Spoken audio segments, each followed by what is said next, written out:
हारे का सारा बाबा श्याम हमारा। हार्दिक प्रसन्नता होती है जब ये देख रहा हूँ कि एक एक करके धीरे धीरे सबके सपने पूर्ण हो रहे हैं। सपने पूर्ण हो रहे हैं या सपनों की तरफ एक एक सीढ़ी करके लोग आगे बढ़ रहे हैं। हार्दिक प्रसन्नता होती है कि देखो बाबा श्याम का चमत्कार सबके जीवन में नया प्रकाश, नई रोशनी और उम्मीद ला रहा है। हारे का सहारा बाबा श्याम हमारा। आज बहुत अच्छा दिन है, बैसाख अमावस्या का। तो अमावस्या, सबसे पहले तो अमावस्या का वैज्ञानिक, क्योंकि अमावस्या तो बहुत सारी आती हैं, 12 अमावस्या होती हैं वर्ष में। तो बैसाख अमावस्या क्यों? तो सबसे पहले वैज्ञानिक अमावस्या का कारण समझिए। अमावस्या के दिन क्या होता है कि सूर्य और पृथ्वी के बीच चंद्रमा आ जाता है, तो कुछ ना कुछ गुरुत्वाकर्षण बल पृथ्वी का अनियंत्रित हो जाता है और कुछ अलग ऊर्जाएं चंद्रमा से पृथ्वी की तरफ अग्रसर हो जाती हैं। तो ये एक विशेष दिन होता है वैज्ञानिक तौर पर, और आध्यात्मिक तौर पर तो इसका पुराणों में, वेदों में अद्भुत वर्णन है। कल एक बहुत अच्छा सहयोग बना कि मौका आना था बैसाख अमावस्या का, और इसी से जुड़ा एक बहुत अच्छा प्रश्न एक नवयुवक का आया कि क्या मैं सन्यासी बन सकता हूँ। और जो बैसाख अमावस्या की कथा है धर्म वर्ण की, वो भी इसी से जुड़ी हुई है। इसी प्रश्न का उत्तर देने के लिए वो कथा भी है। भगवान ने स्वयं, ऋषि मुनियों ने इस कथा को लिखकर स्वयं उत्तर दिया है। अब जब ये प्रश्न आया कि क्या मैं सन्यासी बन सकता हूँ, तो सबसे बड़ी बात आती है कि पहले आप अपने 3 मुख्य बातें हैं। पहले तो अपना, आप भारत में आपने जन्म लिया है तो आपके ऊपर एक भारत माता का ऋण है, उसको चुकाइए। दूसरा, आप पर पितृ ऋण है, उसको चुकाइए। और तीसरा, जो सनातन की आश्रम व्यवस्था है उसके अनुरूप ही काम कीजिए। तो 3 मुख्य बातें उसको बताई, वही आप लोगों को बताने जा रहा हूँ, जिनके मन में प्रश्न आता हो कि सन्यासी या सन्यासीन बन जाऊँ जवानी में। फिर उस नवयुवक ने कहा, नहीं देखिए, नवयुवक ने तर्क दिया महात्मा बुद्ध का। तो महात्मा बुद्ध भी पितृ ऋण चुका चुके थे। फिर उसने तर्क दिया कि स्वामी विवेकानंद। तो स्वामी विवेकानंद कोई ऐसा नहीं कि कंठी माला डालकर हिमालय जाकर बैठ गए थे। वो एक विश्व गुरु के अनुरूप कार्य कर रहे थे और गूढ़ रहस्यों पर शोध कर रहे थे, और जो शोध का निष्कर्ष निकलता आ रहा था वो दुनिया के सामने समझ प्रस्तुत कर रहे थे। और माता काली के उपासक ही थे। स्वामी विवेकानंद ने कलकत्ता यूनिवर्सिटी से BA आर्ट्स किया, डिग्री ली, पढ़े लिखे थे। ऐसा नहीं कि बचपन से ही भटकने लगे, पढ़ाई मन नहीं लगा, फिर जो है चमत्कार से बाबा बन गए, ऐसे नहीं थे।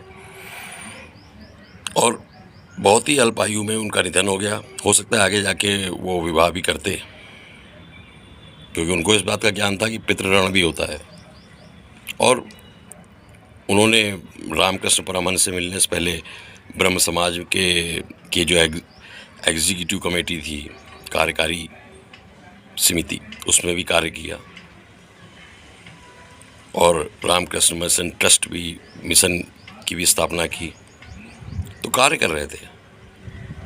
सन्यासी सब कुछ छोड़ छाड़ कर सन्यासी नहीं बन गए थे। एक जिक्र ये भी आता है कि एक बार उनकी माता जी बीमार थी, दवा के पैसे नहीं थे, वो उन्होंने रामकृष्ण परमहंस से चर्चा की, उस बात की।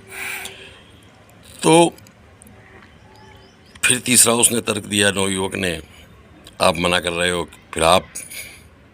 हमने कहा मैं जवान नहीं हूँ, हो सकता है कुछ सिद्धियां प्राप्त हो गई हो। तो मेरी जो उम्र है वो 47 पूरी हो गई है। और अब 15 जनवरी 1977 मकर संक्रांति में मेरा जन्म हुआ था। तो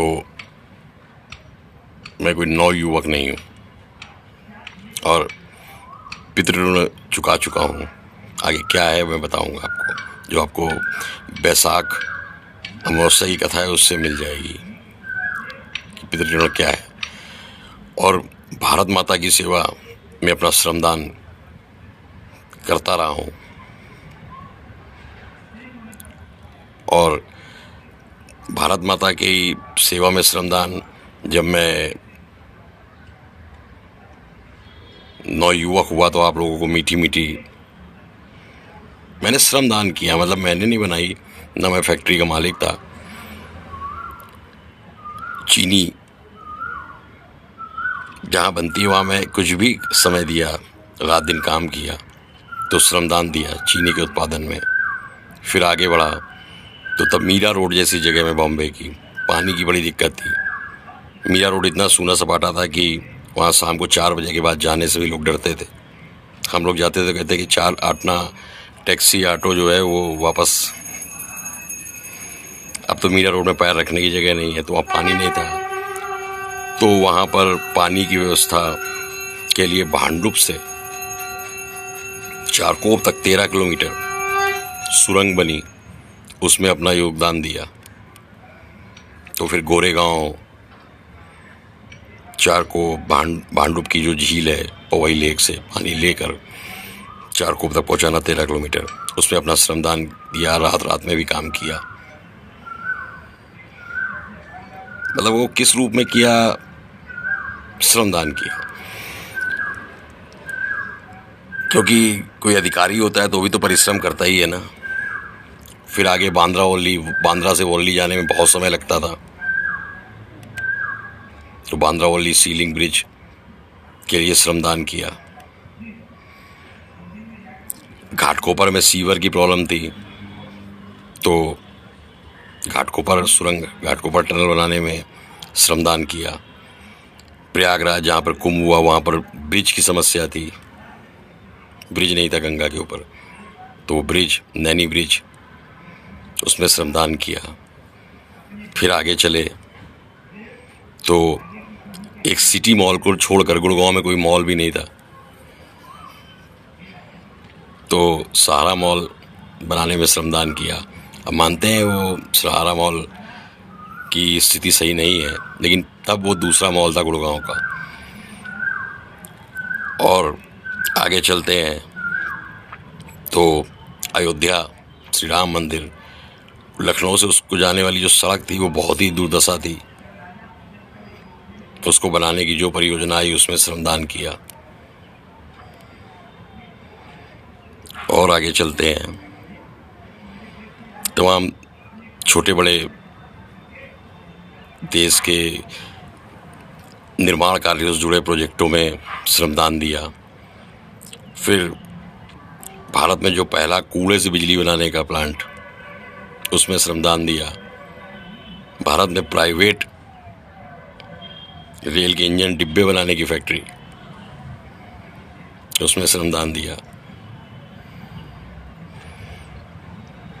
इस प्रकार भारत माता के प्रति जो मेरा कर्तव्य था, मानते हैं उसके बदले में मुझे